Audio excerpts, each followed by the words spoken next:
ఈరోజు బాలాజీ వెంకటేశ్వర స్వామి దేవస్థానం అన్నప్రెడ్డిపల్లి గ్రామాలయాన్ని క్షేత్రదర్శిని వాల్యూమ్ 2లో దేవాలయంగా చూపించబోతున్నాం.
శ్రీమన్నారాయణ మన శ్రీ బాలాజీ వెంకటేశ్వర స్వామి వారు 1286లో కాకతీయ సేనాధిపతి అన్నపరెడ్డి అనే సేనాధిపతి ద్వారా మన స్వామివారి ప్రతిష్ట జరిగిందని చెప్పేసి మన ఆలయంలో ఉన్నటువంటి శిలాశాసనం ద్వారా తెలుస్తుంది. మన స్వామికి ఇక్కడ ఉండే విశేషం ఏంటంటే, స్వామికి పాదాల దగ్గర శ్రీదేవి భూదేవి అమ్మవార్లతో స్వామివారికి ఈరోజు ప్రసాదం తీసుకుంటే ఖచ్చితంగా సంతానం లేని వారికి సంతానం అందుతుంది అనేది ఇక్కడ విశిష్టత. అలానే మనకి ఇక్కడ స్వామివారికి పక్కన యోధమ్మవారు అలివేలు మంగ తయారు ఆలయాలు కూడా ఉన్నాయి.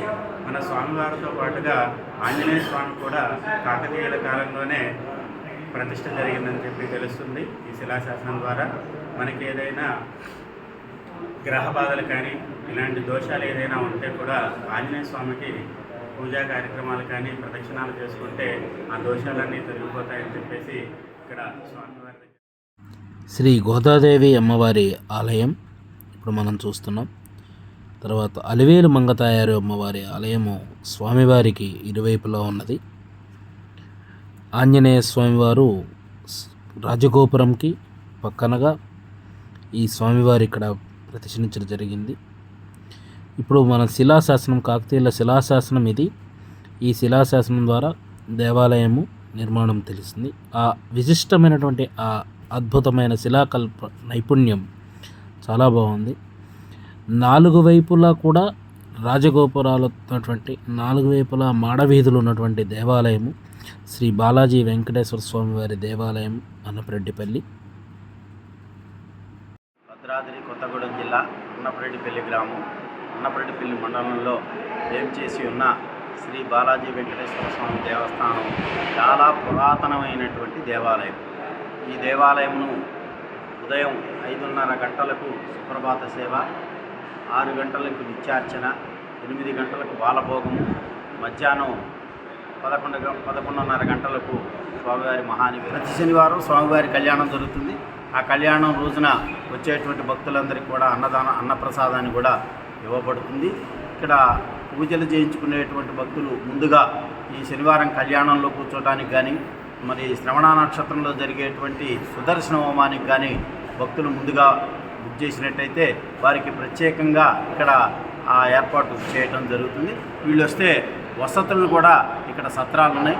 ఆ సత్రాలలో ఏర్పాట్లు చేసి వాళ్ళకి వసతి కూడా కల్పించడానికి వీలు. ఇప్పుడు ఇక్కడికి రాని వాళ్ళకి మీరు ఏమైనా ఇచ్చి, అంటే పోస్ట్ ద్వారా పంపిస్తే మీరు ఏమైనా ఏర్పాటు చేస్తారా? ఇక్కడ దూర ప్రాంతాల వాళ్ళు ఒకవేళ రాకపోతే వాళ్ళ గోత్రనామార్చనతో ఆ రోజు పూజ చేయించి వాళ్ళకి 2 రోజుల్లోనే ప్రసాదం అందే విధంగా పోస్టల్ ద్వారా, కొరియర్ ద్వారా పంపించడానికి ఏర్పాట్లు చేస్తారు.